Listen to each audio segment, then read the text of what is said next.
Ang mga diskurso ni Kristo ng mga huling araw.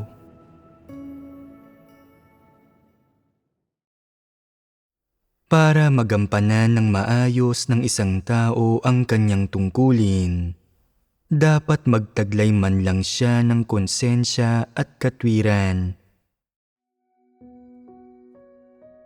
Iyong mga tunay na nananalig sa Diyos ay iyong mga may tunay na pananampalataya sa Kanya. May mga damdamin silang pinatatakbo ng kanilang konsensya at katwiran. Nananalig sila sa kanilang puso na ang mga salita ng Diyos ay ang katotohanan. Nananalig silang ang lahat ng ginagawa ng Diyos ay tama at para sa layuning iligtas at dalisayin ang mga tao. Naaayon man ito o hindi sa mga kuro-kuro at imahinasyon ng mga tao, ito ay kapaki-pakinabang sa kanila.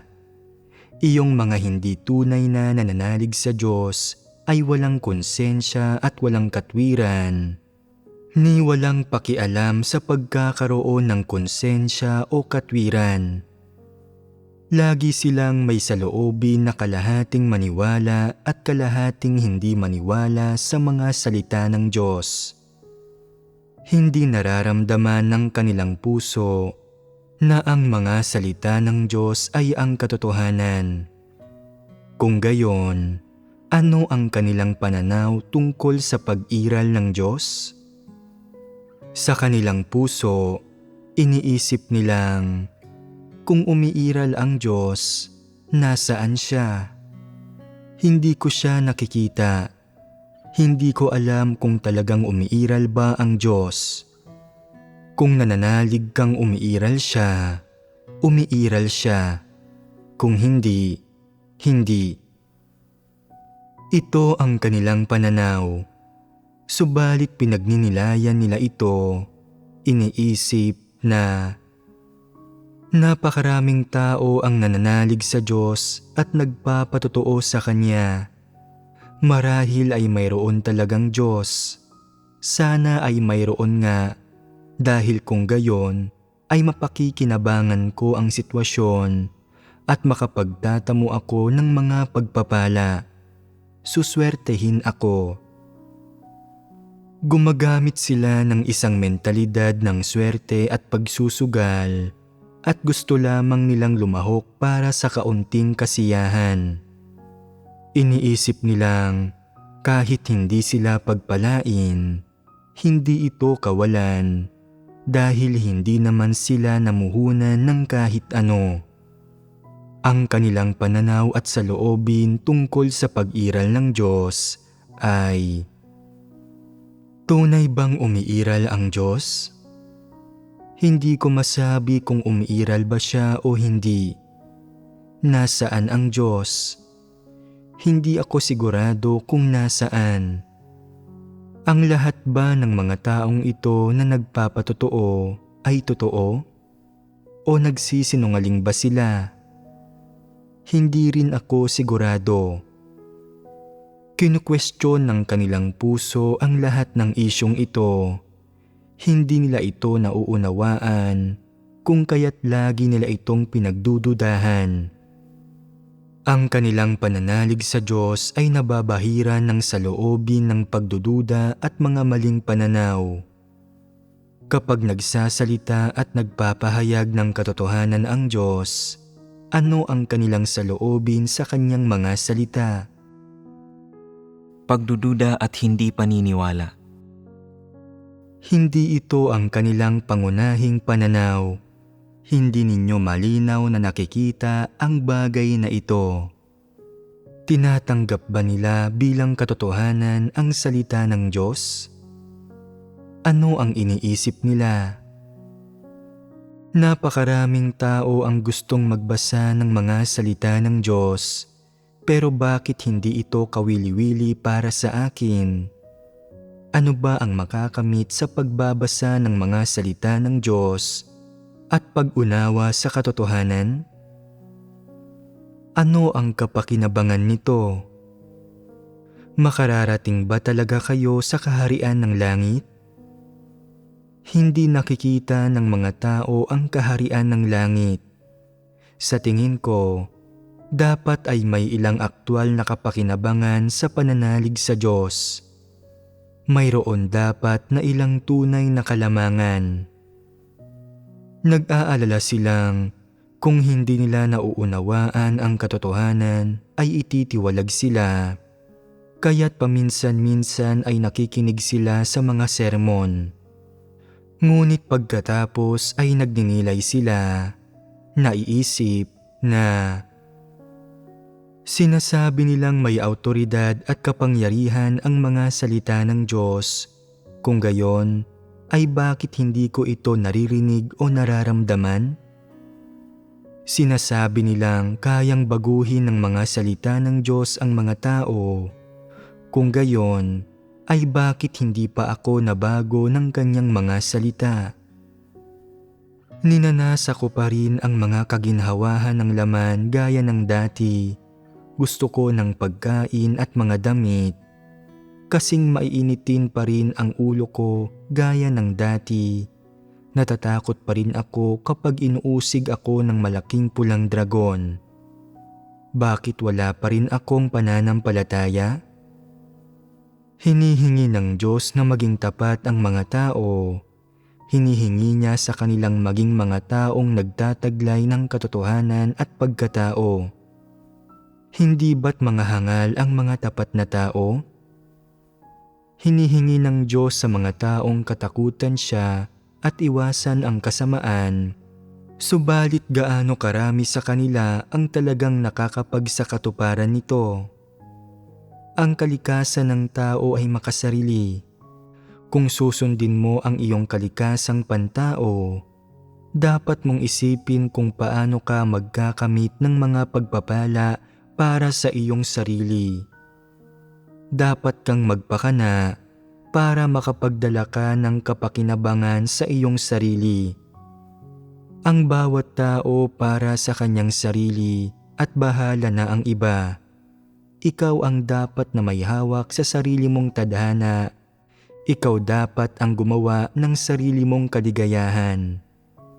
Ito ang pinakamakatotohanan. Kung hindi maglalaban-laban ang mga tao at aangkinin ang mga bagay-bagay para sa kanilang sarili, at kung hindi sila mabubuhay para sa kasikatan, kapakinabangan at kalamangan, ay wala silang mapapala. Walang sino man ang magkukusang ilagak ang mga bagay na ito sa harap ng iyong pintuan. Hindi talaga kailanman bumabagsak ang mana mula sa kalangitan.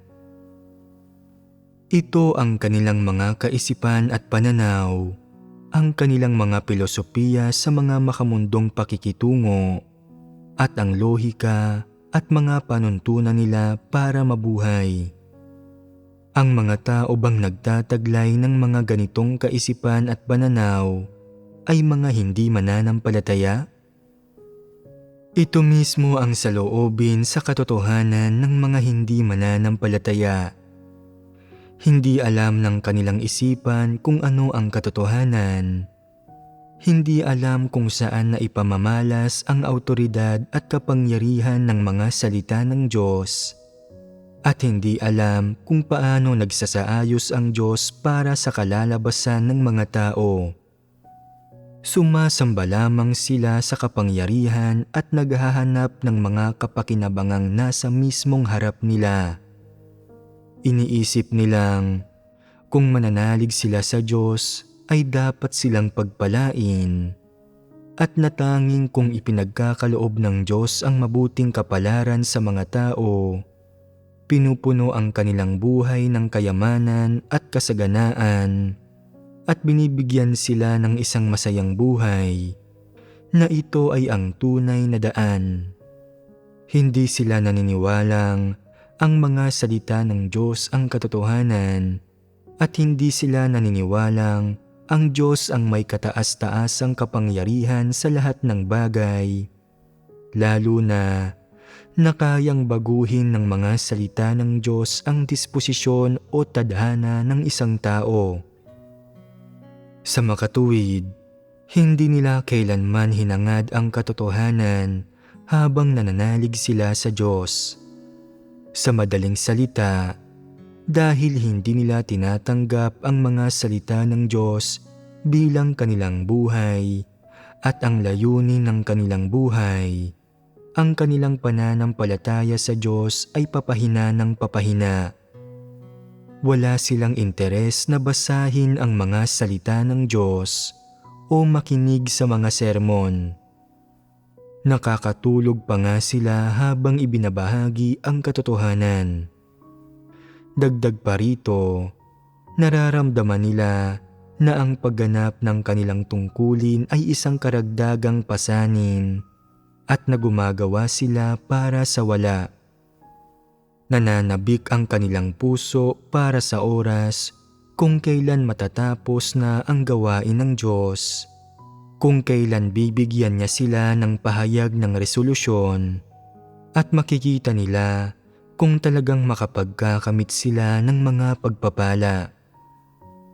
Kung mapagtatanto nila na sa pananalig sa Diyos sa ganitong paraan ay hindi sila kailanman makatatanggap ng mga pagpapala, na paniguradong ititiwalag sila at na mamamatay pa rin sila sa isang sakuna, makaalis na sila ngayon mismo. Bagaman sinasabi nilang nananalig sila sa Diyos, pinagdududahan siya ng kanilang puso. Sinasabi nilang ang mga salita ng Diyos ay ang katotohanan, subalit hindi naniniwala ang kanilang puso sa katotohanan. Hindi nila kailanman binasa ang mga salita ng Diyos at hindi rin sila tunay na nakinig sa isang sermon. Hindi sila kailanman nakipagbahaginan tungkol sa katotohanan at hindi nila kailanman hinanap ang katotohanan habang ginagampanan nila ang kanilang tungkulin. Ginagamit lamang nila ang sarili nilang pagsisikap. Ito ang tipikal na hindi mananampalataya. Wala silang pinagkaiba sa mga walang pananampalataya.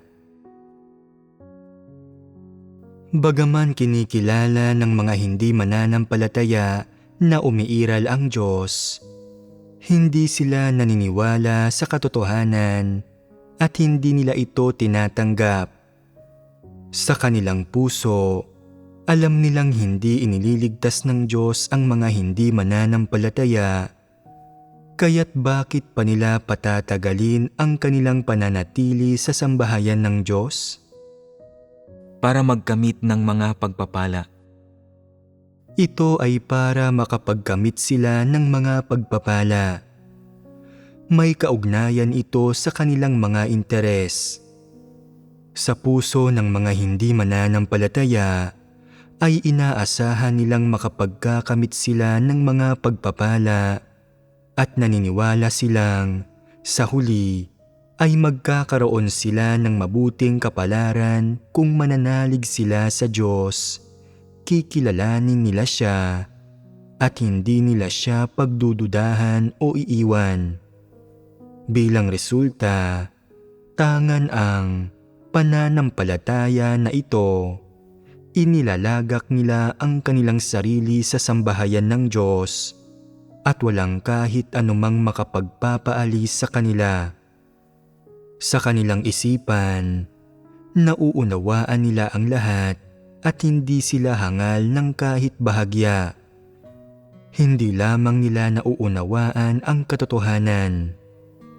Naniniwala silang hanggat hindi sila gumagawa ng masasamang bagay o nanggugulo sa gawain ng iglesia, ay hindi sila palalayasin at ititiwalag mula sa iglesia, at nasa pamamagitan ng paghihintay sa araw kung kailan matatapos ang gawain ng Diyos, ay magwawagi sila at makatatanggap ng mga pagpapala. May mga kalkulasyon sila, subalit may isang bagay silang hindi kayang baguhin. Dahil hindi sila naniniwalang ang Diyos na nagkatawang tao ay ang tunay na Diyos, at pinagdududahan nila ang kataas-taasang kapangyarihan ng Diyos sa lahat ng bagay, hindi nila kailanman matatanggap ang katotohanan. Ano ang kahahantungan niyong mga hindi kayang tanggapin ang katotohanan? Ititiwalag sila. Oo, ititiwalag silang lahat. Ang mga hindi mananampalatayang ito ay hindi interesado sa katotohanan, subalit laging nag-aasam na sila ay pagpapalain. Ang pagkaunawa at definisyon nila ng pagiging matuwid ng Diyos ay nababahiran ng mga sarili nilang imahinasyon at inaasahan, at masyado silang desperado, mahigpit na kumakapit sa pariralang matuwid ang Diyos. Ano ba talaga ang ibig sabihin ng pagkapit nila ng mahigpit sa pariralang ito? Nangangahulugan itong lagi silang may mga pagkiling at maling interpretasyon tungkol sa pagiging matuwid ng Diyos. Iniisip nilang, "O Diyos, dahil matuwid ka, dapat mong harapin ang lahat ng aking ginagawa batay sa pagiging matuwid na ito. Hindi ako gumawa ng kasamaan o nagdulot ng mga pagkagambala o kaguluhan, kaya't dapat kang magpakita sa akin ng matinding awa at hayaan mo akong manatili." Ganito sila kadesperado. Objektibo at makatotohanan ba ang ideya nilang ito? Hindi ito makatotohanan. Bakit ito hindi makatotohanan? Hindi sila ganap na nananalig sa pagiging matuwid ng Diyos. Ninanais nilang sumugal dito gamit ang mentalidad na subukan ang kanilang swerte, at umaasa silang tutuparin ng Diyos ang kanilang mga ninanasa. Hindi ba't pangangarap ng gising lamang ito? Hindi nila alam kung ano ang matuwid na disposisyon ng Diyos. Hindi nila hinahanap ang katotohanan at hindi nila hinahangad na makilala ang Diyos, at lalong hindi nila hinahangad ang salita ng Diyos. Naniniwala lamang sila sa ganitong paraan, dala ng pangangarap ng gising, at may bahid ito ng pagsubok sa kanilang swerte. Bakit sila nakapag-iisip ng ganito? Dahil ito ay kapaki-pakinabang sa kanila. Ito na ang huling makapagliligtas sa kanila. Ito ang huling pag-asa kung saan nila isinusugal ang lahat. Sa paglalagay nila ng kanilang buhay sa alanganin sa kahilingang ito, inaasam ba nilang matalo? Kapag sumusugal ang mga tao, kadalasan ay inaasam nilang magwagi.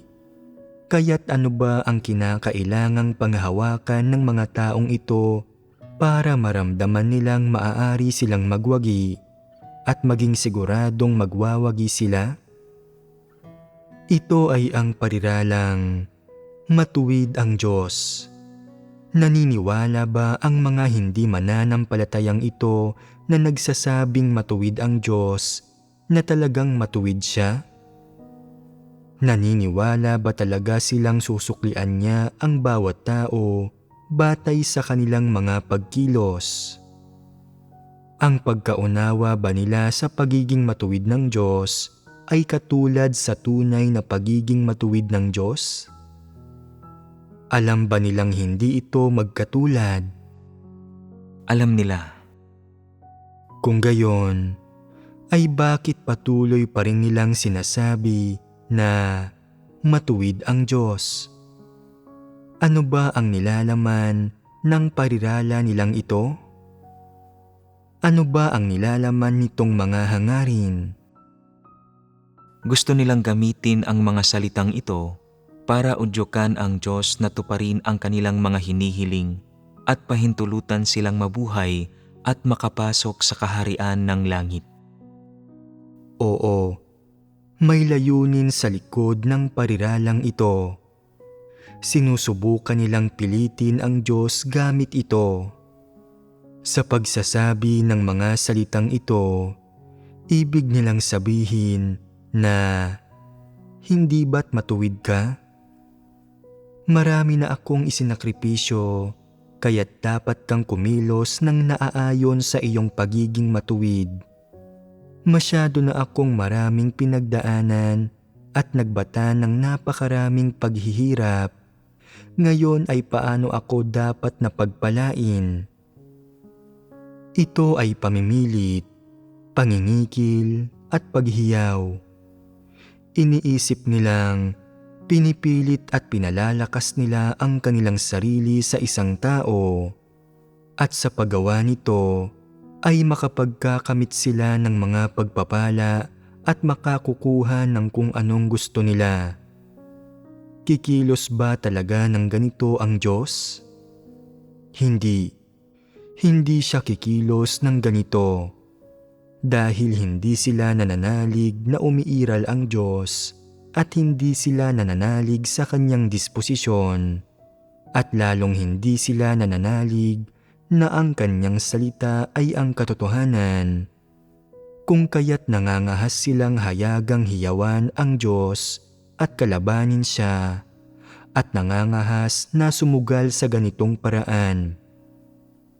Mismong dahil sila ay mga hindi mananampalataya, kung kaya't ginagawa nila ang mga ganitong bagay. Ganito umaasal ang mga hindi mananampalataya.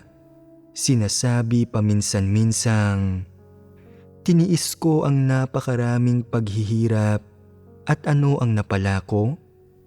O, matuwid ang Diyos at ako ay may pananalig sa Diyos, hindi sa mga tao. Ang mga hindi mananampalataya ay kadalasang nagsasalita ng ganito, naglalantad ng ganitong uri ng disposisyon, at nagpapakita ng ganitong mga pag-uugali. Ito ang kanilang saloobin sa Diyos. Hindi sila naniniwala sa kanyang pag-iral, subalit gusto pa rin nilang magpalakas sa Diyos sa pamamagitan ng pagsisikap at pagbabayad ng mga halaga, at ginagamit nila ang salita ng Diyos, ang mga salita at doktrina, at ang mga teoryang ito para pilitin at akusahan ang Diyos, para makamit nila ang kanilang layuning makakuha ng mga pagpapala. Subalit hindi ba sila nagkakamali sa ganitong uri ng pangangarap ng gising? Magbubunga ba sa huli ang pagsusugal nilang ito? At alam ba nilang matatalo sila? Alam ba nilang pumupusta at sumusugal sila? Alam nila. Mali kayo. Talagang hindi nila alam at naniniwala silang tunay ang kanilang pananampalataya. Bakit iniisip nilang tunay ang kanilang pananampalataya? Sabihin mo sa akin, paano makikilala ng mga tao ang mga kalagayan at disposisyong ito? Kung nabubuhay sila sa mundo ng mga walang pananampalataya at nag-aaral ng ilang klasikong gawa ng tradisyonal na kultura tulad ng mga filosofiya ni Confucius at Tao Te Ching, makikilala ba nila ang mga pag-uugali at diwang ito? Hindi nila kailanman makikilala. Ano ang dapat gawin ng mga tao para makilala ang mga problemang ito sa kanilang mga kalikasang diwa? Una, dapat nilang tanggapin ang salita ng Diyos at ang katotohanan. Dapat ay may pananampalataya sila na ang lahat ng salita ng Diyos ay tama. Dapat nilang tanggapin ang salita ng Diyos at ituring ito na tila salamin na pagkukumparahan ng kanilang sarili. Tanging sa gayon lamang nila makikilala ang mga kalagayan at pananaw na kinikimkim nila sa loob at ang problema ng mga tiwaling disposisyon na umiiral sa kanilang kalikasan. Kung hindi nila tatanggapin ang katotohanan o ituturing ang salita ng Diyos bilang katotohanan, iiral ba ang salaming ito sa kanila? Hindi ito kailanman iiral sa kanila. Kapag tahasan nilang kinukumpronta at hinihiyawan ang Diyos sa kaibuturan ng kanilang puso, mapagtatanto ba nila na ito ay isang problema? Hindi nila ito kailanman mapagtatanto. Inaakala nilang ang kanilang paraan ng pag-iisip at pagkilos ay tama, makatwiran at patas. Kumikilos sila kagaya ng dati at naniniwala kagaya ng dati at hindi sila nakararamdam ng pangangailangan na himay-himayin o talikuran ang anuman sa kanilang mga umiiral na pananaw at hindi nila nakikita ang silbi ng pagtanggap sa pagpupungos, paghatol, pagkastigo o paglalantad ng salita ng Diyos. Nabubuhay sila para sa kanilang sarili. Nabubuhay sa kanilang mga sariling panloob na mundo. Wala silang ginagawa na kaugnay sa salita ng Diyos. Iniisip nila kung anuman ang gusto nilang isipin at itinuturing nila ang anumang pinaniniwalaan o iniisip nila bilang tama, bilang katotohanan. Batay sa saloobin nila sa salita ng Diyos, hindi nila kailanman makikilala ang mga problemang umiiral sa kaibuturan ng kanilang puso. Tuwing nagsasakripisyo sila at nagsisikap araw-araw, para kanino at para saan sila nagsusumikap? Ano ang namamahala sa pag-uugaling ito? Ano ang kanilang motibasyon? Sa isang banda, wala silang tunay na pananampalataya sa Diyos, subalit ninanais nilang sumugal sa Kanya batay sa mentalidad na subukan ang kanilang swerte. Sa kabilang banda, pinangingibabawan sila ng kanilang pagnanasa para sa mga pagpapala. Sa tuwing naiisip nila ang pagkakamit ng mga pagpapala, ang pagtanggap sa pangako ng Diyos, mas masigasig silang nagsisikap. Ang kaibuturan ng kanilang puso ay namumulaklak sa kaligayahan at ang ilan ay nagiging emosyonal at nagsisimulang lumuha. Naiisip na pinagkakalooban sila ng Diyos ng napakaraming bagay at na Siya ay labis na kaibig-ibig. Hindi ba ito mga maling akala? Ang mga kalagayan at damdaming ito ay tila katulad sa kung ano ang nararamdaman ng mga tao na naghahangad sa katotohanan sa kaibuturan ng kanilang puso kapag nararanasan nila ang paghampas, pagdidisiplina at pagsaway ng Diyos. Iyong mga naghahangad ng katotohanan ay lumuluha rin at nagpapasalamat sa Diyos. Subalit paano nagkakaiba ang kalikasan ng dalawang uring ito ng mga tao? Kapag nagtitiis ng sakit at paghihirap ang mga naghahangad ng katotohanan, ito ay dahil nararamdaman nila ang pagkakautang nila sa Diyos at ang pagiging hindi nila karapat-dapat sa mga pangako at pagpapala ng Diyos. Napakasaya nila dahil binigyan na sila ng Diyos ng napakaraming bagay, subalit sa kaibuturan ng kanilang puso ay nababagabag sila sapagkat ramdam nilang hindi pa sapat ang kanilang ginawa at na sila ay may pagkakautang sa Diyos. Nagiging emosyonal sila at naluluha kung minsan, subalit ito ay dahil nagpapasalamat sila sa Diyos para sa Kanyang biyaya, habag at pagtitimpi. Kapag nakikita nila kung paanong hindi tinitingnan ng Diyos ang kanilang mga paglabag o ang kanilang pagrerebelde at katiwalian, kundi nagpapakita pa rin siya ng habag at pagtitimpi sa kanila at ginagabayan niya sila, binibigyan sila ng biyaya, talagang nakararamdam sila ng pagkakautang at kirot sa kaibuturan ng kanilang puso. Nasa nanghihinayang at nagsisisi silang kalagayan at ni hindi sila nangangahas isipin kung may pag-asa ba silang magkamit ng mga pagpapala dahil pakiramdam nila ay hindi sila karapat-dapat. Ano ang kalikasan ng mga luha ng mga hindi mananampalataya? Hayaan ninyong bigyan ko kayo ng isang paglalarawan at makikita ninyo kung tama ba ito.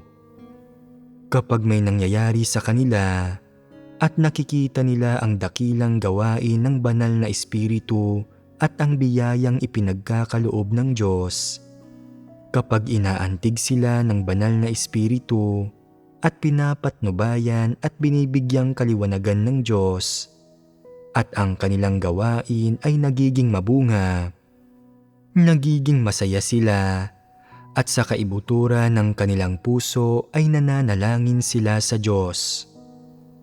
O Diyos, salamat sa iyo at sa iyong mga pagpapala at pamamatnubay.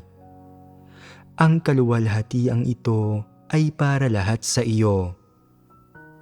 Sa kaibuturan ng kanilang puso, sobra silang nalulugod sa kanilang sarili at iniisip na hindi pa rin ako iniiwan ng Diyos. Iniisip ko dating hindi talaga ako tunay na nananalig sa Diyos tulad ng isang hindi mananampalataya.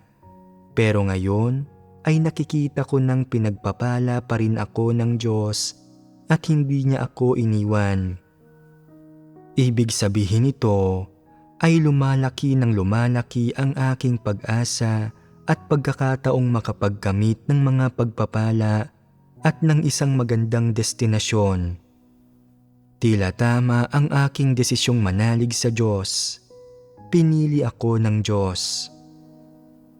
Kapag may mga pag-iisip silang tulad nito, nakararamdam ba sila ng pagkakautang?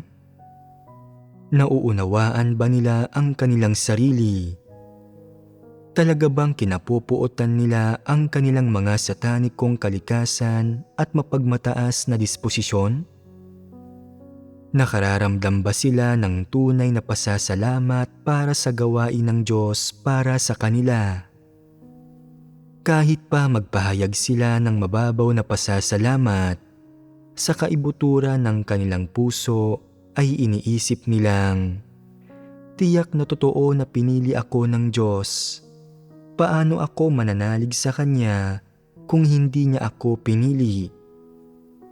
Sa huli, iniisip nilang ang lahat ng ito ay bilang kabayaran sa lahat ng tiniis nilang paghihirap at kanilang mga isinakripisyo, at iniisip nilang halos sigurado nang magkakamit sila ng mga pagpapala. Hindi sila nakararamdam ng pagkakautang sa Diyos. Wala silang pagkaunawa sa sarili at lalong wala silang tunay na pasasalamat sa Diyos. Habang kasabay niyon ay nagiging mas matindi ang kanilang pagnanasa para sa mga pagpapala. Ano ang pagkakaiba sa pagitan ng mga taong may tumitinding pagnanasa na magkamit ng mga pagpapala at ng mga taong nadarama na hindi sila karapat-dapat sa mga pagpapala, hindi karapat-dapat na makatanggap sa pangako ng Diyos, at hindi karapat-dapat na patnubayan at gabayan ng Diyos? Ang isa ay umaatras, hindi nagnanais na makipaglaban, at nararamdamang hindi karapat-dapat na magkamit ng mga pagpapala, habang ang isa naman ay laging gustong makipaglaban, Lagi silang nagpaplano at nagkakalkula kung paano sila maniningil sa Diyos. Iniisip na napakaraming taon na akong mananampalataya at lubos akong naghirap, kaya gaano kalaki ang aking tsansang magkamit ng mga pagpapala? Pagkakalooban ba ako ng Diyos ng mga pagpapala sa hinaharap? Kapansin-pansin ang pagkakaiba. Ang isa ay nakikipaglaban, habang ang isa ay nararamdamang hindi sila karapat-dapat. Alin sa dalawang uri na ito ng mga tao ang may konsensya at katwiran? Iyong nakararamdam na hindi sila karapat-dapat sa mga pagpapala ang nakauunawa sa aktwal na sitwasyon. Nararamdaman nila na ang isang walang kabuluhang nilikha ay hindi karapat-dapat sa mga pagpapala sa harap ng lumikha. Nakararamdam sila ng pagkakautang at pagsisisi habang may tunay ring pag-unawa at lalo na ng tunay na pasasalamat sa Diyos sa kaibuturan ng kanilang mga puso. Nahanap na nila ang kanilang tunay na lugar. Ang isa pang uri ay nakikipaglaban. Nakikipaglaban para sa isang destinasyon, para sa katayuan, at para sa mga pagpapala. Ano ang kanilang layunin sa pagtitiis ng lahat ng paghihirap at pagsasakripisyong ito? Ginagawa nila ang mga bagay na ito para maipagpalit nila sa mga pagpapala at sa isang destinasyon. Umaasa silang maipagbibili nila ang sarili nilang paggawa para makapagkamit ng pabuya mula sa Diyos. Ang gayong tao ba ay isang tunay na nilikha sa paningin ng Diyos? Ito ba ang nilikhang gusto ng Diyos?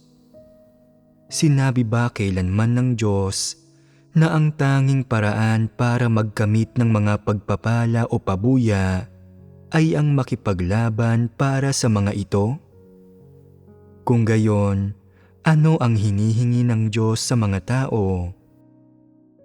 Na kumilos kami para gawin ng maayos ang mga tungkulin ng isang nilikha. Na maging mga tapat kaming tao. Iyon ang ilan sa mga konkretong hinihingi. Ano pang ibang meron? Nasundin namin ang salita ng Diyos at ang mga hinihingi niya sa aming mga pagkilos. Na isagawa namin ang anumang mga katotohanang aming nalalaman. Hindi ang mga ito ang layunin. Lagi ninyong hindi nakukuha ang pinakapunto ng usapin. Hindi pa rin ninyo alam kung ano ang hinihingi ng Diyos sa mga tao. Simple lamang naman talaga ang kanyang mga hinihingi. Ang makinig sa kanyang salita at magpasakop sa kanya. Iyon ang mga hinihingi. Ang ibig sabihin ng makinig sa mga salita ng Diyos ay ang isagawa ang mga hinihingi niya sa mga tao. Bukod pa sa mga hinihinging kababanggit lang ninyo, marami pa talagang iba. Paano naman ang pagpapasakop sa Diyos? Hindi mo laging nauunawaan ang mga layunin ng Diyos, subalit magagawa mo bang magpasakop sa Kanya? May kinalaman ito sa saloobin ng isang nilikha tungo sa lumikha. Minsan, maaaring hindi mo maunawaan ang salita ng Diyos matapos mo itong basahin dahil binibigyan ka lamang niya ng isang utos. Pinakikinggan mo ba ito? Dapat mo itong pakinggan nang hindi nagtatanong kung tama ba ito o mali o kung ano ang dahilan sa likod nito. Anuman ang winiwika o sinasabi sa iyo ng Diyos o iniuutos niya sa iyo, dapat kang makinig. Iyan ang pagpapasakop. Tanging sa pagpapasakop ka nagiging isang nilikha sa paningin ng Diyos. Ang pakikinig sa salita ng Diyos at pagpapasakop sa Kanya, ito ang mga hinihingi ng Diyos sa mga tao. May isa pang parirala. Pagsunod sa landas ng Diyos. Ano ang ibig sabihin ng pagsunod na ito? Nangangahulugan itong pagsasagawa ng ayon sa salita ng Diyos, pamumuhay ayon sa Kanyang salita, at pagiging isang tao na sumusunod sa Kanyang landas. Ano ang Kanyang landas?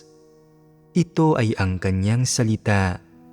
Sa katunayan, ang pakikinig sa salita ng Diyos at pagpapasakop sa Kanya at ang pagsunod sa landas ng Diyos ay may parehong pakahulugan, at ito ang uri ng tao na gusto ng Diyos.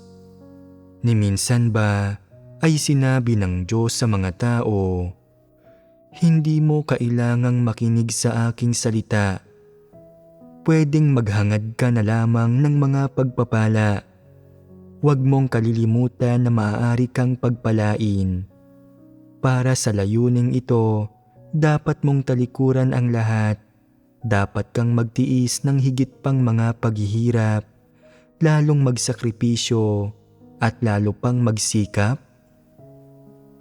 May ganito bang mga hinihingi ang Diyos? Makikita ba ang mga ito saan man sa Kanyang salita? Katotohanan ba ang mga salitang iyon? Hindi ba't mapaghimagsik ang tratuhin ng mga hindi mananampalataya ang mga salitang ito bilang katotohanan? Ano ang nangyayari kapag tinatrato nila ang mga salitang ito bilang katotohanan? Maaari silang makinabang mula sa mga salitang ito. Iyon mismo ang kanilang mga hangarin at ambisyon. Binibigyang pansin ba nila sa kanilang puso kung ano ang hinihingi sa kanila ng Diyos? Kaya ba nilang sundin o isakatuparan ang mga hinihinging ito? Hindi nila kaya. Bakit hindi nila kaya? Dahil sa sandaling maisakatuparan nila ang mga hinihinging ito, ang makinig sa salita ng Diyos at magpasakop sa Kanya, nangangahulugan itong kailangan nilang talikuran ang kanilang pagnanasang pagpalain at ang ideyang may karapatan silang maghangad ng mga pagpapala at pabuya. Ang mga pagpapala at pabuya ang kanilang ikinabubuhay, kaya sasang-ayon ba silang talikuran ang mga ito? Ang mga bagay na ito ang kanilang pinakabuhay, kaya't kung tatalikuran nila ang mga ito, mawawalan sila ng kaluluwa at mawawalan na ng kabuluhan ang kanilang buhay. Nabubuhay sila para sa mga pagpapala, kaya kung hihingin mo sa kanilang talikuran ang pagkakamit ng mga pagpapala, ay para mo na ring hiningi sa kanilang tumaliwas sa mga prinsipyo at oryentasyon ng kanilang asal at maghimagsik laban sa kanilang sarili, kaya hindi nila ito matatanggap. Nangangahulugan ito na ang paghingi sa kanilang magsagawa ng katotohanan, makinig sa salita ng Diyos at magpasakop sa Kanya ay sadyang napakahirap para sa kanila. Mas mahirap pa ito kaysa paakyatin ang isang matandang baka sa isang puno. Ang pinakakalikasan nila ay nagdidiktang hindi nila kayang gawin ang mga ganitong bagay. Gusto ba ninyong mabuhay sa isang pagnanasa at layuning magkamit ng mga pagpapala? O gusto ba ninyong maayos na gawin ang inyong tungkulin nang nakatapak ng matatag ang dalawa ninyong paa sa lupa, maging isang katanggap-tanggap na nilikha at isang taong nakikinig sa salita ng Diyos at nagpapasakop sa Kanya? Anong uri ng tao ang gusto ninyong maging? Gusto kong maging isang nilikha na nakatapak ng matatag ang dalawa kong paa sa lupa. Ayaw itong gawin ng ilang tao. Sinasabi nilang, masyadong mapaniil ang gayong pamumuhay. Mas gugustuhin ko pang mamatay o kaya ay tumigil na lang sa pananalig. Kung walang kaunting pagnanasa para sa mga pagpapala, walang kaunting ambisyon, mawawalan ang mga tao ng motibasyon. Hinding-hindi ko kayang mabuhay ng ganoon. Masyado iyong mapaniil. Mayroon ba sa inyong katulad nito? Ganito ako minsan. Nasa ganito akong kalagayan paminsan-minsan. Pangkaraniwan ba ang mga kalagayang ito? Madalas o bihira ka bang magkaroon ng mga ito? Ano ang mas matindi? Ang inyong pagnanasa para sa mga pagpapala o ang inyong kalooban na maging isang nilikha? Ang ideya ba ng pagtalikod sa anumang pagnanasa para sa mga pagpapala at paggawa ng inyong tungkulin ng nakatapak ng matatag ang mga paa sa lupa ay nagbibigay sa inyo ng pakiramdam na tila pinaimpis kayong lobo, na tila ba walang kabuluhan ang inyong buhay at na wala kayong interes kahit saan at na hindi ninyo mapukaw ang inyong lakas? Ganap akong inilalarawan yan. Kung gayon, malala ba ang kalagayang ito? Nakararamdam ba kayo ng paminsan-minsang bahagyang simbuyo na magtamo ng mga pagpapala? O normal na ba ito para sa inyo? Alin doon? Alam ba ninyo ngayon kung kayo ay isang tunay na mananampalataya o isang hindi mananampalataya? Kung sa palagay ninyo ay lahat ng inyong kalagayan at pag-uugali ay iyong sa isang tunay na mananampalataya, hindi sa isang hindi mananampalataya, at natunay kayong nananalig sa pag-iral ng Diyos at handa kayong tanggapin ang Kanyang salita, subalit mayroon lamang kayong kaunting ambisyon at kaunting banidad at pagnanais na magkamit ng mga pagpapala, hindi ito isang problema. Maaari pa rin kayong mailigtas at maaari pa rin kayong magbago. Kung kayo ay isang hindi mananampalataya na may partikular na matinding pagnanasa para sa mga pagpapala, nasa alanganin kayo. Anong landas ang tinatahak ng mga taong tulad nito? Kung magagawa nilang tahakin ang landas ng isang antikristo, ano ang magiging katayuan sa huli ng kanilang relasyon sa Diyos? Iyon ay ang maging laban sa Diyos. Aabot ba kayo roon ang kalabanin ang Diyos? Hindi ko siya gustong kalabanin. Ang hindi ninyo kagustuhang gawin ito ay inyo lamang kahilingan. Bahagi ba ang mga ito ng iyong kalikasang diwa? Posible ba para sa inyo na tahakin ang landasing iyon? Kung hindi ko pagsisikapan ang katotohanan, madali para sa aking mapunta sa landas na iyon. Subalit kung mulat ako rito at gusto kong magbago para baligtarin ang aking direksyon at para hindi nalakarin ang landas na ito, kaya ko namang mas maging mabuti. Ang pagiging mulat tungkol dito ay nagpapahiwatig na mayroon ka pa ring kaunting kamalayan sa iyong puso at na mayroon ka pa ring isang hangarin at na ninanais mo pa ring pagsikapan ang katotohanan. Subalit malalim na nakaugat sa iyong puso ang mga tiwaling disposisyon, kaya't laging may tunggalian doon. Sa bawat hakbang ninyo tungo sa katotohanan at sa bawat pagkakataong tinatanggap ninyo ang katotohanan, may tunggaliang nangyayari sa inyong puso at lagi kayong nabubuhay sa panahon ng pakikibaka. Ganito ito para sa mga bagong mananampalataya. Normal naman na magkaroon ng tunggalian at hindi ito maiiwasan ng mga nagnanais na hangarin ang katotohanan. Magwawakas ang tunggaliang ito kapag nakamit na nila ang katotohanan, kapag nagapi na si Satanas, kapag nawasak na ang kanilang mga satanikong disposisyon, filosofiya at lohika, at kapag nanaig na ang katotohanan at pinamunuan na nito ang kanilang puso. Iyong mga hindi naghahangad sa katotohanan, iyong mga nabubuhay ng ayon sa kanilang mga satanikong disposisyon, ay nararamdaman na ang lahat ay maayos sa kanilang puso at na walang anumang tunggalian doon. Manhid sila at mapurol ang kanilang pag-iisip. Isa sila sa mga patay. Lahat iyong mga hindi tumatanggap sa katotohanan ay patay na. Ano ang kalamangan ng pagkakaroon ng tunggalian sa puso ng isang tao?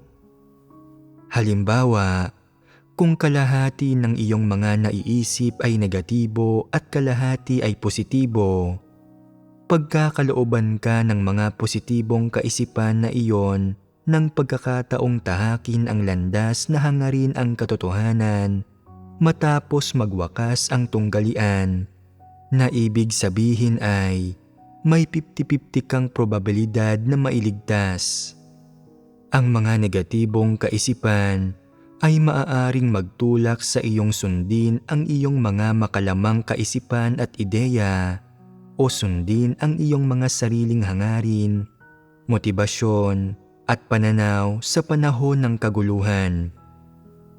Maaari ka nitong itulak sa landas ng isang antikristo at dalhin ka tungo sa landas ng paglaban sa Diyos. Gayunpaman, kung malaki ang iyong pagmamahal sa katotohanan at magagawa mong tanggapin ang katotohanan at maghimagsik laban kay Satanas, malaki rin ang iyong pagkakataong mailigtas. Natutukoy ito batay sa kung kaya mo bang tanggapin ang katotohanan at gamitin ito para alisin sa iyong sarili ang iyong mga tiwaling disposisyon. Ganap itong nakabatay sa iyo, walang iba pang makatutulong sa iyo. Ito ay may kinalaman lamang sa iyo. Kung mahal mo ba o hindi ang katotohanan, ay may kinalaman lamang sa iyo. At kapag may tunggalian sa kaibuturan ng iyong puso, walang ibang makatutulong sa iyong magpasya kung pipiliin mo ba ang katotohanan o tutugunan mo ba ang iyong mga makasariling pagnanasa sa huli. Ito ay sarili mong panloob na usapin. Maaari ka lamang gabayan ng iba sa pamamagitan ng pagbabahagi at pagpapayo. Gayunpaman, ang landas na iyong pipiliin sa huli ay walang kinalaman sa iba kundi sa iyo lamang. Dapat itong maunawaan ng lahat.